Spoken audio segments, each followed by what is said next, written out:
never watched the show. There was some kids that played it in the hallway, and if I was Mm-hmm. bored, I'd jump over there and they'd lend me a deck. They'd lend me the crap deck, so I would of course get my ass kicked. But you know, it was a good time.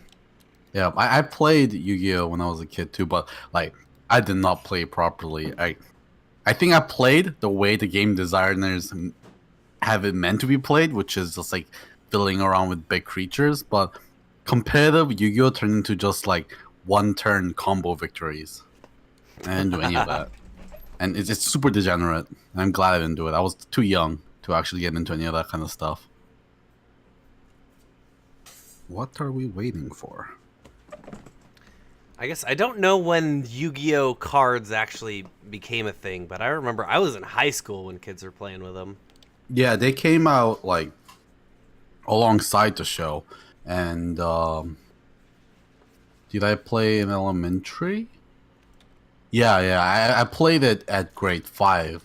I remember playing at grade 5 because I remember a dude stole my cards, and I got super mad about it. But my English was pretty bad because I was still, pretty new to Canada back then, so I couldn't explain like who stole my cards and what they did and what I lost and stuff like that. And teachers couldn't understand me, so nothing happened to the kid, and it was a very traumatic experience. That should be punishable by death. Yeah, it was very traumatic. Like, man, I really liked those cards too. All right, so here we go into the game. UVic versus Washington Esports. All right, we got flags. Wow, UVic's flag is way better. Washington's just like, this'll do. Yeah, it's not cropped properly, but yeah, UVic is proper. Look, even they got borders. They got and a everything. border. It looks so And good. texture. Look at the texture. They actually got like flag folds in their like flag, as if it's like a real flag. That's crazy.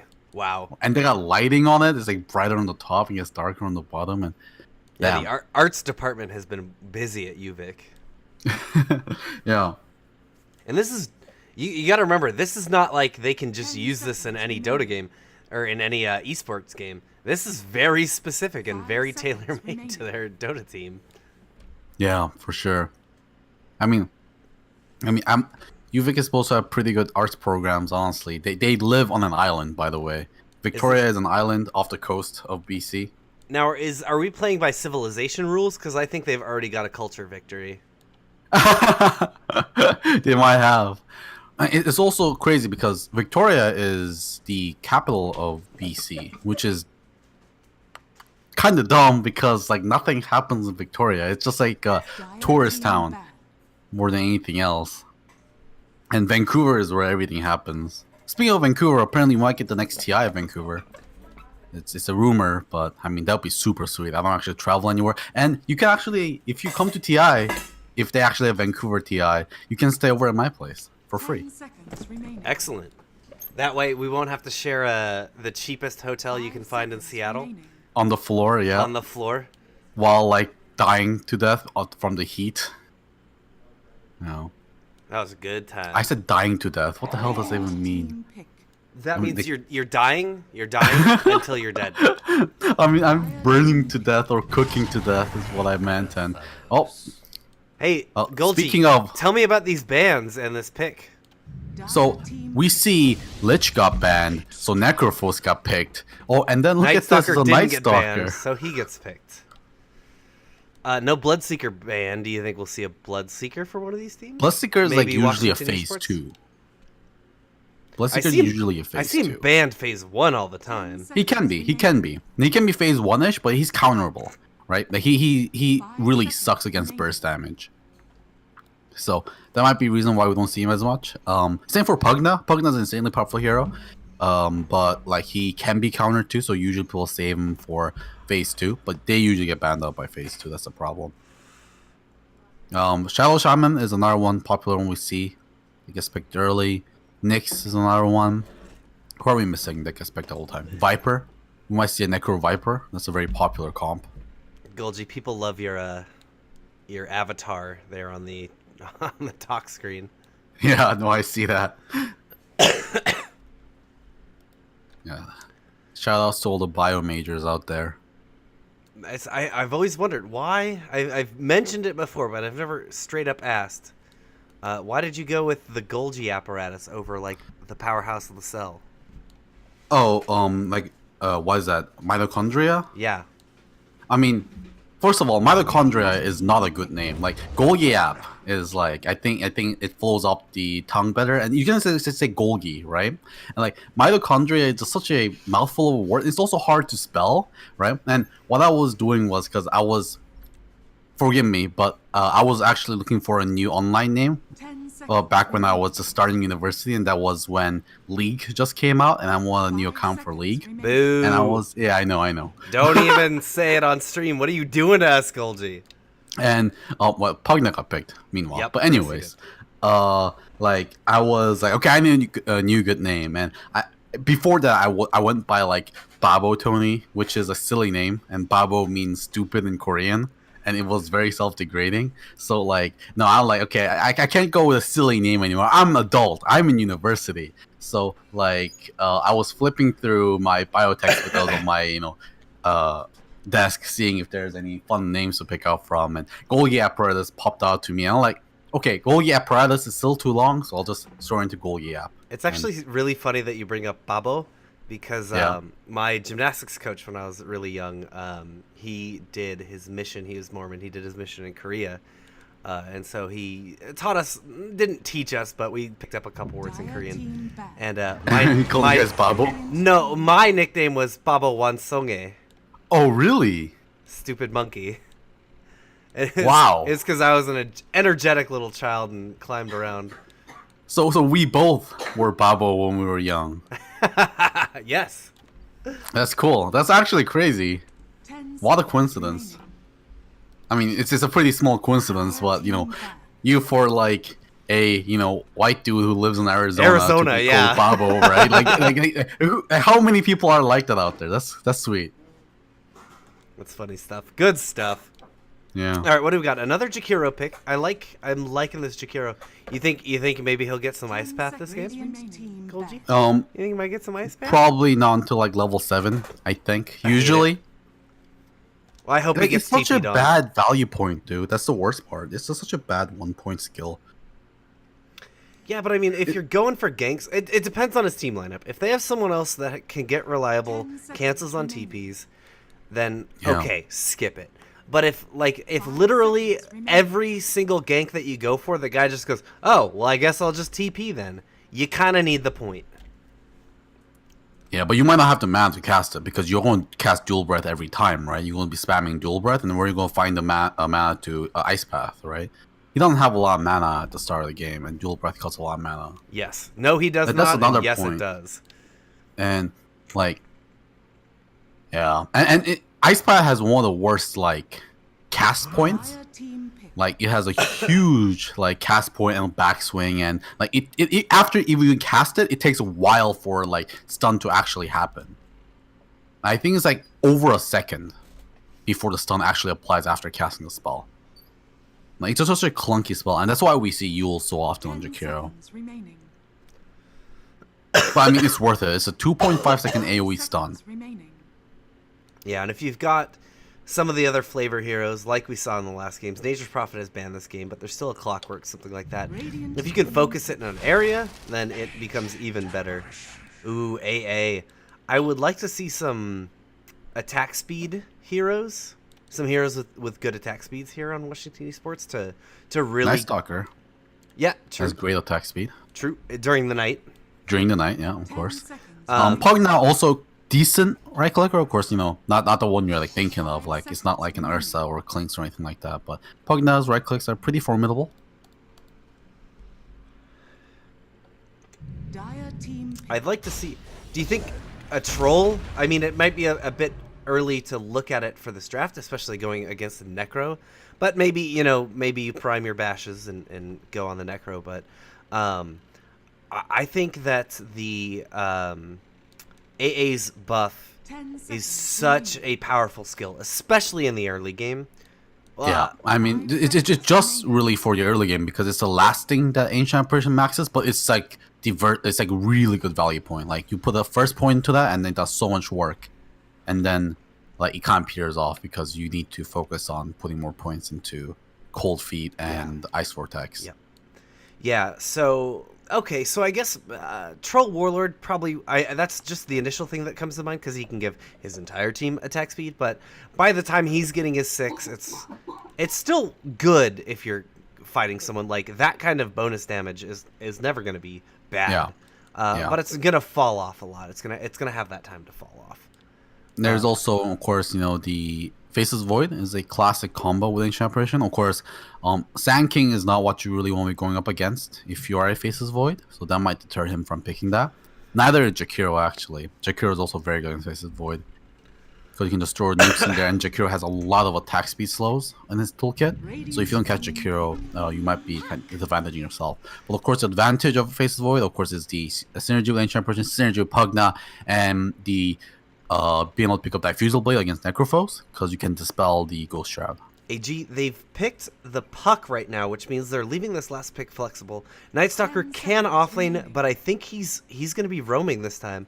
I think they're going for a big boy offlane. I think they're eyeing the Enigma here. Yeah, so Puck being picked up does point a lot of things, right? Because Pugna usually goes mid, but Pugna is definitely capable of going offlane or safe lane. But if Pugna goes offlane, it's almost always a dual lane. You don't want to leave him alone in the lane. Or an aggressive tri-lane also works. Yeah, too. and they don't have the best heroes for that, right? Yeah, Night Stalker wants to be roaming around. Ancient Apparition is okay in a tri-lane because I just said that Killing Touch is really, really good, especially with more heroes around when you can apply to 3 people instead of 2. You get a lot more mileage off of that. But the sniper pick, I love this pick actually. Washington, like Night Stalker and Puck can run into the back lines, but they don't necessarily have the damage they're looking for to be able to kill Sniper, or the amount of CC they're looking for to just lock him down. And he can make Pugna's life a pretty big living hell, because Pugna's cast ranges are very small, and he might have to walk through a lot of shrapnel to be able to do things that are effective. Not a Legion Commander ban. These have to be just these teams. In the beginning of the season, it tends to be teams that play each other a lot. I think I've noticed, right? I think that's just because how divisions are divided up. They're divided by regions, right? Yeah. I would be surprised if UVic is in contact with Washington. I would assume that we're going to be more in contact with UBC. Because, we're neighbors. I want to believe in the Enigma, but I know it's a long shot. Now it's definitely off the table entirely. Yeah. Maybe UVic also sensed that too. Maybe they thought maybe there's a lingering threat of an Enigma. So they're going to pick out the preemptive silencer, perhaps. Because it doesn't... It's a good tool for Puck, but other than that, it's not the most valuable pick I've seen, right? Is this going to be an offlane Necro then for a safe lane silencer? Or a support silencer with an offlane Sand King? Okay, so it's gotta be Sniper mid, right? Of course. With Necro safe, right? That leaves Sand King in the offlane? Yeah, that makes sense. Jakiro silencer support. Holy crap! That's a pretty good lineup. This Sand King is giving me, this is too much. Valve, step in here. Look at the cosmetics on everyone, UVic. Look at the silencer. Is he going to one of Brazilian parades? It looks like he's got rainbow feathers all around him, and the sniper is obnoxious as always. Well, look at that Jakiro as well.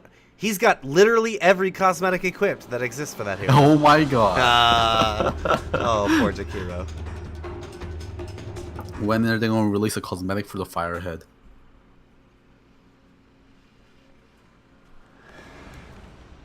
Alright, here we go. Into the game. You want to introduce the players over on UVic?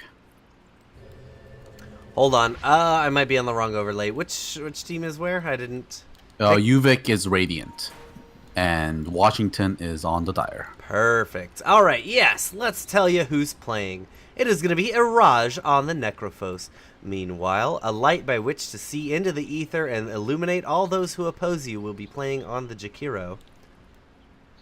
That's his full name, you know. Whoop whoop on the sniper. Sand King will be played by Vin. And finally, we have Conoram on the silencer.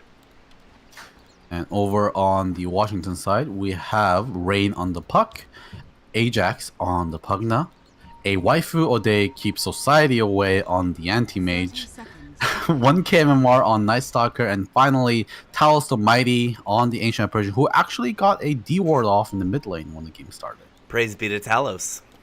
The raise be to Talos. And all the Divine. Can't say I don't want, it kind of fits for some reason in my head that a Waifu Ode keeps Society away is playing Anti-Mage.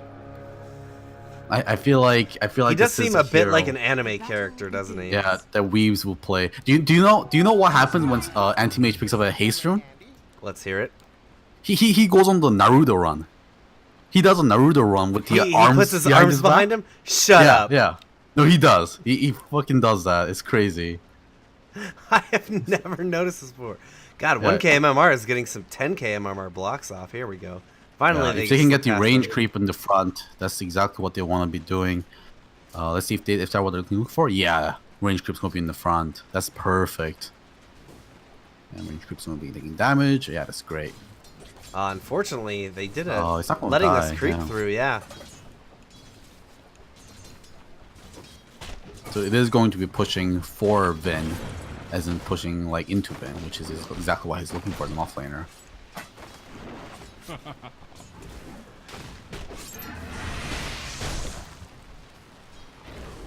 These Vin. caustics are already Yeah. causing problems.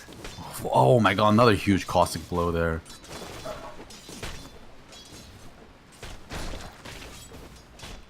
Alright. Well, Waifu Days gotta watch out for these caustics. They're hurting him quite a bit. Yeah, 1K. Oh, a light. Yeah. Start to take a lot of damage. Jewel Breath goes out. It's going to catch two. He's just running away into the jungle, buying himself a little bit of time. He just has tangos. He doesn't have a salve. But a light, or a waifu, light versus waifu, they could get a dual breath into him. He's going to use the salve. He's safe now. Oh, here comes Life Fighter's Talos. They're going to be able to get that first blood. Talos finally pops his head in. Oh, hey, what's Says going on hi. up here, boys? Oh, How would you like some chilling touch? Look at all this damage. 50 extra Mid. right clicks. Mid-rain could be going down. Araj, he's fighting up. He had too many creeps on him. Araj just healing up as a Necro's going to do. And of course, since he's got Death Pulse, he's basically back in this game now. Yeah, that's why Necro is so good. This passive on the Death Pulse, combination of having that sadism in his strongest skill just makes him absolutely nuts.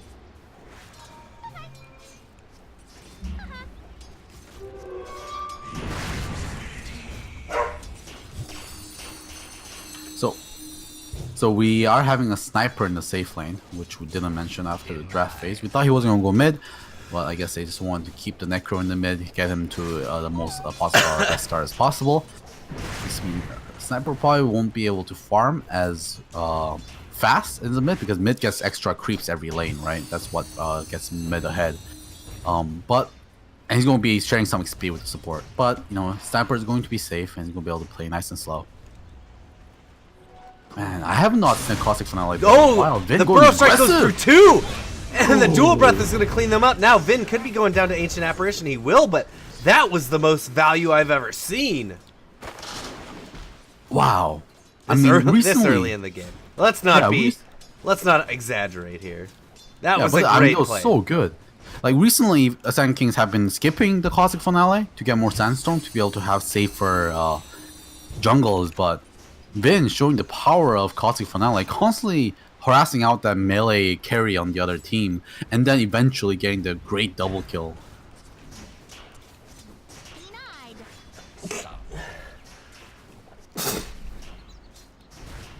And this works for this dual lane they have going on right here.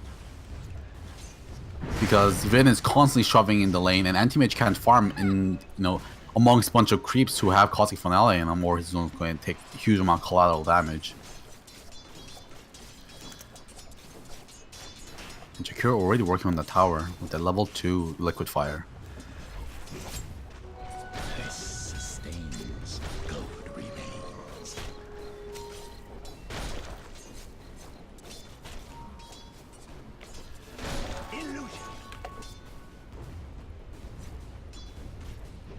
It is nighttime now, and 1KMR is looking for victims. He has the Hunter in the night.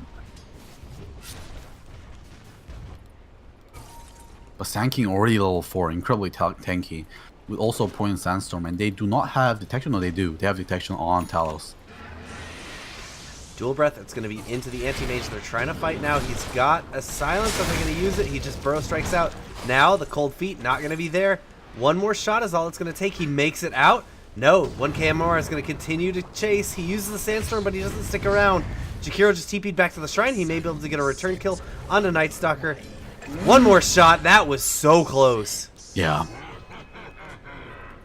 Pretty even gank, I would say, there. They also did expand the Sentry Ward, which is 100 gold minus over on the side of Washington, which I think evens it out after losing their offlaner. Bot lane Ajax going aggressive on that Pugna, but now he has to turn around. He can slow down with Shrapnel. No, Shrapnel wasn't placed quite far enough. Why is he so fast? The third one, yeah. Yeah, Pugna. Windlace and boots. Yeah, also one of the fastest base movement speeds in the game. Just gonna run out of there. Boop, boop. Now with low life, 1KMR is looking for him. He might have got sighted out by the ward. Yeah, he definitely got sighted out by that ward. Sniper knows he's there.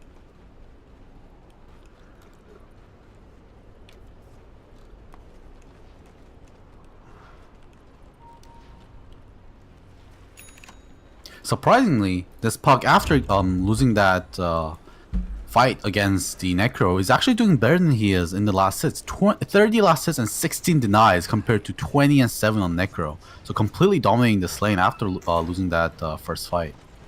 Spoke up from 1KMR. He's going for the mid. Nope, rotating top now. The Vic team is so taking a huge amount of damage from the tower. The Vic team is so aggressive here in this top lane. They might be able to get a kill out of it, but just the pressure they're putting on this Anti-Mage is so worth it. All right, they're going to try and go on Sand King. They silence up the Sand King. A light, he's already TPing out, but Rain TP'd in. He gets him with the coil. They're going to be able to get one. Now, can Vin get out of here?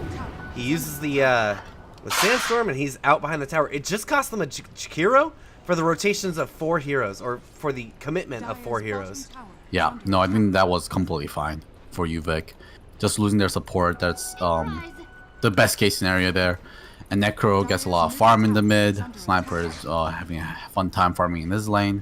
And a lot of tower pressure getting applied. Of course, this does buy the Anti-Mage more space, which is exactly what they're looking for.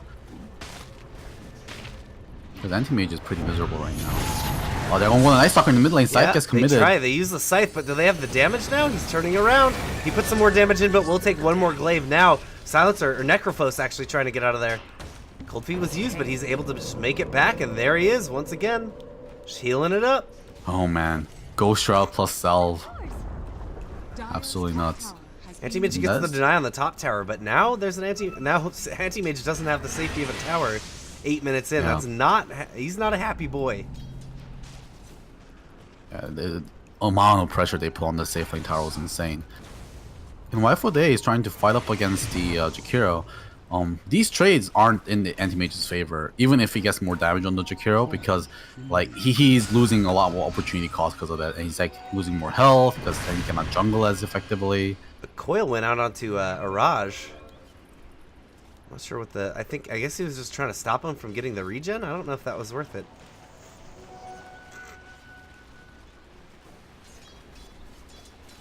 Oh, a light.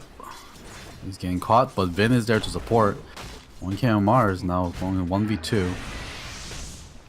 Oh man, the slow from the dual breath. Burrow Strike through. It's gonna catch him. There we go. We got a fire, liquid fire. More than enough. Huge creep wave here. They're gonna keep this pressure up, I think, unless they can get this Jakiro out of here. Look what I'm saying. Jakiro with this build works, man. No ice path. And you don't need ice path. You just need the damage and the slows. Middle tower is gonna get pressure down from Mirage. Yeah, great pushes coming out here from you, Vic. I love the aggression. They're doing what they need to do against Anti-Mage, and so early too, at 9 minutes in. This is such a tough spot for Washington to be in. Like, even if they commit a lot of resources to this top lane, They still lose because what are they stopping? They're stopping a Jakiro and a Sand King. Watch out bot lane. They really need a lane swap here. Assassinate comes out onto Ajax now. Araj under the tower. He's going to force a TP just to start backing up.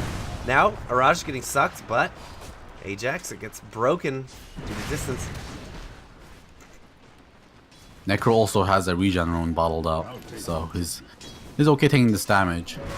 Top lane now, a waifu, going aggressive now on light.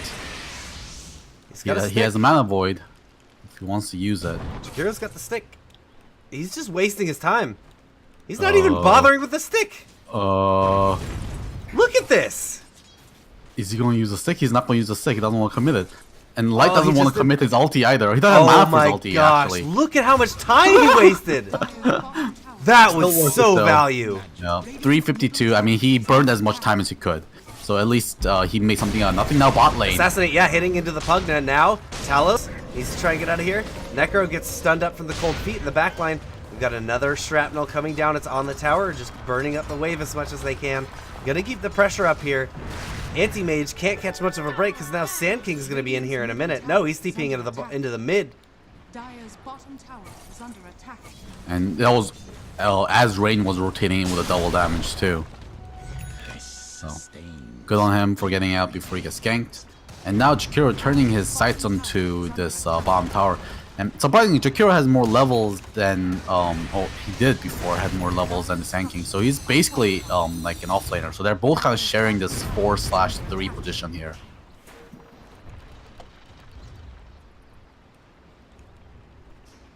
This does give Anti-Mage a much needed breathing space. He'll probably be able to finally get his treads finished. Ice Blast coming in. It's going to connect onto 2. Are they going to be able to go? The Pugna Blast is not going to connect, but Macro Pyre laid out. Bit of a zoning macro. Very good. This is going to be hard to fight through now. They're going to find one KMMR. He gets the shrine though. They wisely don't chase after the Ajax now super low. Does there assassinate? No mana for assassinate. Dire's middle tower is under They're going to get their whole team to the shrine, and I think they're going to follow this up with a very hard push. They're giving Anti-Mage a lot of space, though. I don't like seeing this. Yeah. structures are fortified. You can start aggressively on Anti-Mage, but if you ever let up, this hero's going to farm up super fast. You know, even with that terrible start, he's second on net worth. Just barely. It's only about 100 gold behind Necro. Doing an incredible job with all that pressure. He's still quite a ways off from a Battle Fury, though. Yeah, but I think he's making good progress. Radiant's middle tower is under attack. So we'll see if we can get this completed about around 17 minutes. That's what we're looking for on Anti-Mage. When he does really good, it's around 60 minutes. But we can be very happy around 16 and 18. They're pinging out Iraj. They want to get him. Ice Blast coming in. Not going to hit. It's going to be a little short. TP's coming in now. They're going to bait them under the tower. They've got heals up for Necrophos. They stop the Soul Siphon. Now, an Epicenter used into Ajax, and Puck is on the retreat. If you can get the Scythe on him, he's dead. But Puck is just a little too fast. Yeah, Talos there with some very nice Dire's bottom tower is under attack. vortexes. We'll keep them out. Sniper just outraging the tower, takes a tier 1 on the bottom lane. Yeah, diving a Necrophos is a risky ordeal, as we saw there. I mean, he could have even got worse. Oh, there still want to go on this Necro. Oh, 1 KMR. I don't think this is a good idea. Yeah, he's just harassing him, letting him know he's there. Forced a TP from Sniper. Or baited a TP, I guess. Yeah, at least he just took that tier 1 tower, so he wasn't going to be pushing that lane too much anyways, so it's not huge opportunity cost lost here by Uvik.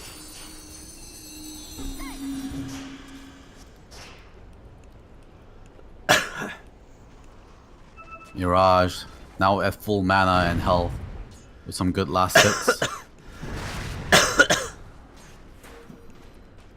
Radiant's bottom tower is under attack.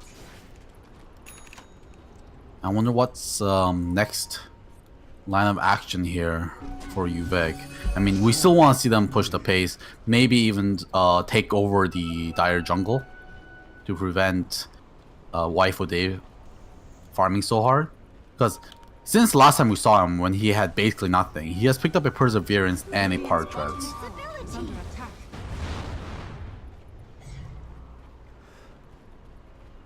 Well, Washington's got a little bit of space. They're going to use it to try and push a tier 1 of their own.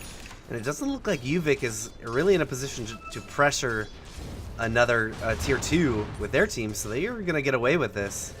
Yeah. Unless Vin is UVic going responds TP in in. bottom, we've got 1 TP from Vin. Oh, Vin is going to get caught here. Yeah, he's in a bad spot if he doesn't get some team. I think he senses it.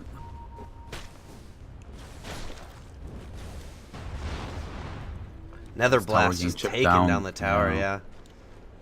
Such an effective tool at taking this down. Still, UVic not responding to him at all. They're just content laying their sniper farm and necro farm. Guess they're waiting for a few more items before they start fighting. Iraj is looking for a Hood of Defiance. Structures are fortified. Radiant's bottom tower. Oh, sniper gets disarmed and sucked. Yeah. But there's a silence. And- It comes out a little too late. Yep, he's stunned up there in the towers. Oh, this is just not the fight they wanted to take. Talos could be going down. He does go down to Silencer. Here comes an ice path that's going to hold him off for a little bit, but Conoram's going to get run down, and now the light by which to see. 1K. He's going to pop the darkness. Range is TPing out. They can't stop him. They don't have the ice path. No mana. Oh, he had a stick for the mana, and the ice path is going to fall, or it's not going to clip 1K. And he'll just walk on back. Yeah. That global silence just came out too late. That global silence came out after the ice blast. It came out after the decrepify. It came out after like 3 seconds of life drain. Like there was so many opportunities for him to use it earlier there. And if they did, I think that fight could have turned around because then Sand King would have channeled his ulti fully. Sniper would not have been decrepify, so he would have been shooting people and sending out shrapnels left, right, and center. Unfortunately, Sniper got controlled up too fast. This is what we were worried about for UVic. Look at Anti-Mage. He's had no pressure in the last 5 minutes. And what looked like a disastrous start for him is now going to be a cool 17-minute Battle Fury. Yeah, look at net worth. He's on the top of net worth, and he didn't contribute in any fights. Radiant's middle Yeah, tower. There he goes, you fired either up. gotta... Yeah, he's got it. Oh. At 16 minutes and 4 seconds, he is super happy with that. Yes. For that start that he had, he is ecstatic. Yeah. Yeah, this is a problem. Like, you either want to put pressure on Anti-Mage, or you want to put pressure so much on other towers that even if Anti-Mage gets farmed, that they don't have enough objectives for them to play around.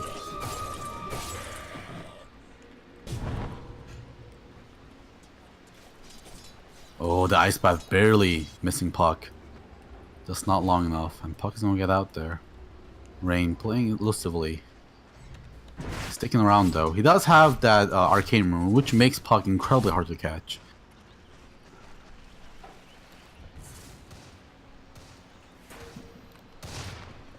Meanwhile, Waifu taking the mid tower. He even gets last hit too. Rain gets the assassination on that sniper. Solo kill against 5 people, by the way. It's absolutely nuts. Radiant's middle tower is under attack. Waifu still pushing tier 2. Yeah, and Pugna pushing in the bottom as well. They're Yeah, just this- allowing way too much space. This is not good. And they even lost a hero. They even lost Silencer while this was happening. Vin also taking a huge amount of damage. Rain's gonna get found, but Vin, yeah. Yeah, Rain's doing way too much work by himself here. They're gonna find 1 KMR. Ice Path comes out. This is gonna land on 2. Scythe is gonna hit him, but that's 1 kill for. Radiant's God, this was a huge loss for Yeah. you, Vin. Yeah, Washington took 2 towers while that was happening and got 1 kill. So it was 1 trade. Nice Stalker for the Silencer there. And, And 1 just- tower for 2 towers. Yeah. And Rain just making huge amount of space there. He basically like defended that by himself. Of course he lost a tower in the process, but he really delayed them up. tower is under attack. Alright, Yuvin is pushing the pace though, Yeah. turning that immediately into another tier 2. This is what I wanted to see earlier. Is there an item that they're waiting for? The Dragon Lance, the Maelstrom, something like that stopped them from doing this? Because if they'd been doing this the whole time, that's exactly how they keep this anti-mage down, you know? Yeah. They could have all the We've tier had- 2s down and the map and the map controlled by 15 minutes if they Radiant's top kept this tower up. is under attack. I think they were waiting for Iraj to pick up his Hood of Defiance. Because last time I checked, Moop had his Maelstrom, and I don't see the point of waiting for Dragonlance because it's not that big of an item. It's just stats, right?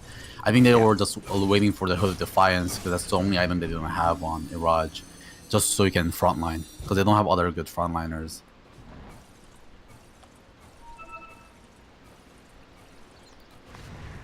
Because the sniper needs a frontline to be able to do what he does. Now they're kind of lulling back into this kind of farming mentality again. Hopefully Uvik does group up soon. Because aiming for the late game isn't what you're looking for against an anti-mage lineup.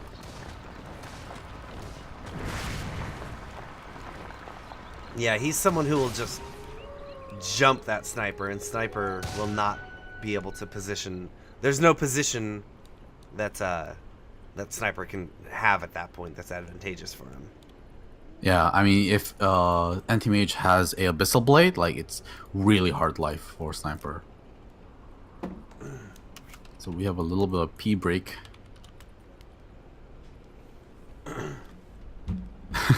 So it looks like everyone's going to take a little bit of bio break here. We just started, man. Yeah, looks like they just forgot to do the pre-game prep. And it's not a big deal right now. So looks like Uvik is ready.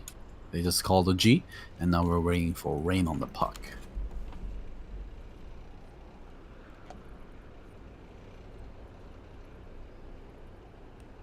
Wait, they called G, and Jakiro went to pee. Like, he peed in like 10 seconds. Yeah, bucket, man. You just gotta aim it.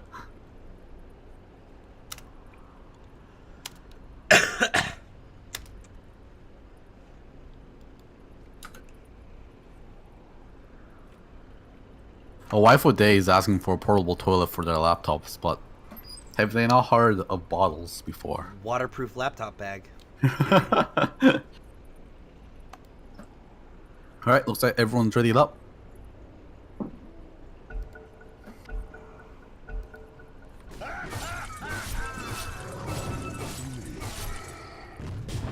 Yeah, if Uvik can't keep the pressure up and close this out, I think Animage is going to run away with this game. Yeah, he's doing incredible. Look at his net worth, 10k right now. He's farming incredibly well. And Yasha completed up too. Yasha Battle Fury before 20 minutes. That is nuts. Like, you won't farm so fast with those items.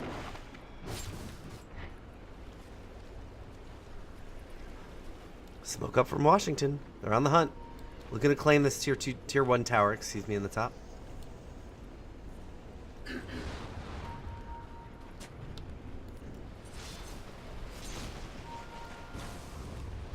Pugna's just gonna keep nether blasting it until someone shows up, but no one does. I think This is a tier 1. Radiant's top they're gonna trade for a tower tier 2. I think they'll take They it could have faster. used a fort there, couldn't they have, for the tier 1? Yes. I think they had a fort up.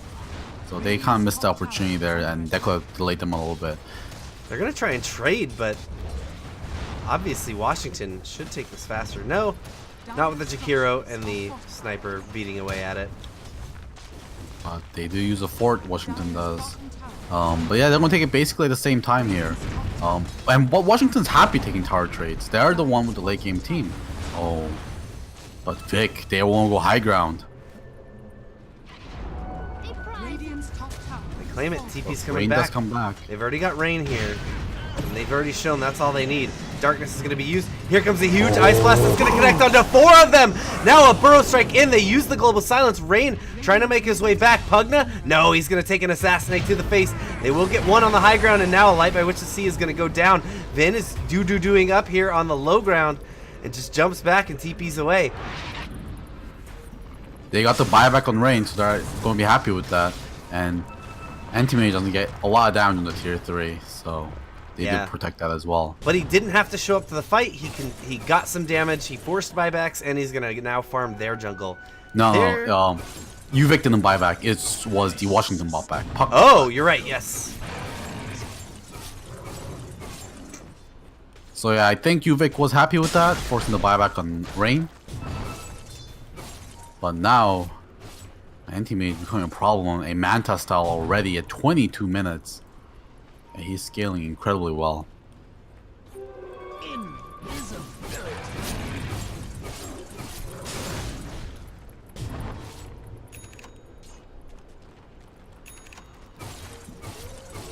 Even getting the stack efficiency. Yeah. He's going for Vlad's here. A little bit like kind of late Vlad's. He didn't build Vlad's early on, but he's going back for it. He feels like he needs the extra, I guess, stats he gets from it and the lifesteal. The armor will help him with the sniper. Yeah, I'm assuming he just wants to lifesteal because he wants to split push more. It just makes him a better solo character who doesn't need to go back as often. He's going to use Manta style to be able to push this off lane. And he's also going for a Diffusal Blade. Classic Diffusal Blade Anti-Mage. Actually, I don't... yeah, Anti-Mage is going for Diffusal Blade. It's actually not classic. Of course, he doesn't get the mana break from Diffusal Blade. Yeah, but you usually build against Necrophos. So you can dispel the Ghost Shroud. Ghost Shroud, alright. Yeah. It's the same reason why Sven's build it nowadays against Necro 2. It's not a good item per se normally, but they just need the active. Can you imagine how OP that would be if Anti-Mage get mana break from Diffusal Blade? That'd be the most singularly broken thing in the game. Yeah, it would be like super core on that hero. 'Tis mine.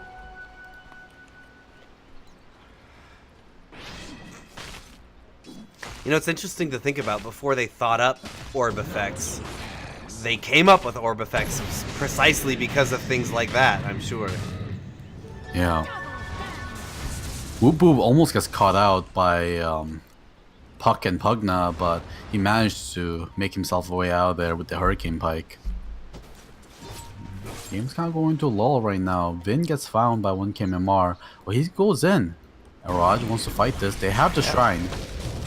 When KMR comes in, here comes Takiro as well. Ice Blast is going to hit onto Necro. Necro can't heal now. He throws the Scythe out. Pugna, he's not going to take too much damage, but a Dual Breath onto AA. AA is going to burn down into the Macropyre. Ajax taking a lot of right-click damage. This was a little ambitious. Rain is silenced up in a bit of trouble. Trying to get away. There we go. He should be able to blink away from this. He just stood right on top of that. That was ambitious. Tower is under attack. Yeah, but they somehow, Washington got away with that fighting on the Shrine because thanks to a great Ice Blast there on the Necrophos, he actually couldn't get healed from the Shrine and ended up shattering. Usually, fighting a Necro on top of a Shrine is a big mistake, but I guess not when you have a great Ancient Apparition on your team. And that was, yet again, another 4-man fight. Anti-Mage has not shown his face around these parts in quite a while. Yeah. Rocketing up to 16k net worth. Yeah, the guy is completely out of control. This is going to be an Anti-Mage game here.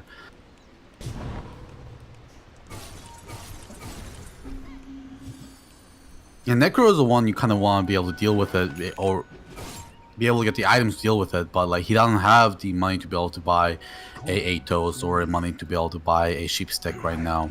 He's fell behind quite a bit. Necro's trying to go for a Radiance right now. Do you feel like it might be too late? What time does he need to get this by? Radiance is a good item just normally on Necrophos, even if he doesn't get it early. But I'm not sure about this game because I think the big threat in this game is going to be the Anti-Mage. And Radiance doesn't really do too much against Anti-Mage, except for the mischance.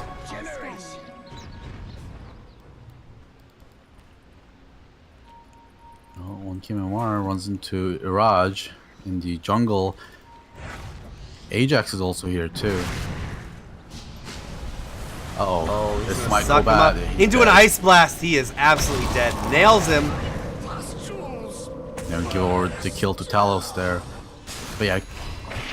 Vin even getting caught in the coil. He's going to snap it with the Burrow Strike and they'll clean him up right away. Yeah. Ajax also, that was a sweet play on the Pugna there. He used a Glimmer Cape and stealthed himself as he went into Necro so he can start sucking him when he was right under him. So Necro couldn't walk away. Very smart plays all around. Yeah, I just don't think Radiance is a build here. Like, Radiance is good on Necro because he's tanky and he can stay in fights for a very long time and he can burn people up. And if it catches any Ice Path is going to go into Anti-Mage, but Anti-Mage isn't super scared here. He just blinks away. Ice Blast goes. It's not going to hit on a Whoop Whoop. Anti-Mage just turns around, goes right into Jakiro. Man avoids him for the kill. Sniper runs away. They're trying to catch him, but he managed to TP out in time. Yeah, as you were saying, yeah, Necro Radiant, it can get kills on the side, on heroes, and also Creeps on mainly, creeps. yeah. Yeah, which will get you more healing up, and it gives you like just unexpected value from things like that. It's the same reason why you won't get Radiance on Bloodseeker, because of course you get the amp damage from your Bloodthirst. At the Or same Radiance time, on Alchemist. Yeah, They've got a passive that really combos very well with the Radiance. exactly. So they don't really need to get it super early, and I do get the idea why Raj wants to build it, because it's normal build you want to go for Necrophos, but yeah, this game you need to get the Atos, you need to get the Sheepstick, you need to get everything you can to be able to keep this Anti-Mage stuck in place. Anti-Mage has a Basher, he's got his Aegis up as well. How do you fight this guy now? They don't have the tools now right now. You got to be able to farm some more items.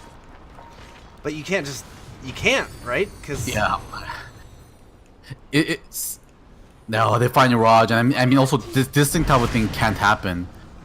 Ice Blast's gonna come in and hits a Raj. There we go, now he's getting sucked. They silence him right away and he TPs. He's gonna be able to make it out of here. No, the Yules is gonna be there to stop the TP. Burrow Strike comes through onto 2, but a Raj will go down. Now Vin trying to make his way away. He makes it, but that was a big kill. Waifu Day takes on the tier 3, opening up the shrines. Goes for the jungle camps, and then he's just gonna take this shrine up. This might be at a point where it might be out of Ubik's grasp. You know, like we ask, like, what can they do in this position? There might not be, there'll not be anything they can do in this position. All they can hope for is watching to misplay. And the best answer to this is to not be in this position in the first place, right? Do that by continuing the pressure you were having on the Anti-Mage in the early game. Ward up his jungle, make sure he doesn't not farming that jungle. Or if you're not doing that, you're not going for the Anti-Mage, you gotta make sure you push every other lane and make sure there's no space for Anti-Mage to farm, because you have choked off all other towers and stuff like that. Even if he picks up with Battle Fury, if he doesn't have any safety of towers or teammates to TP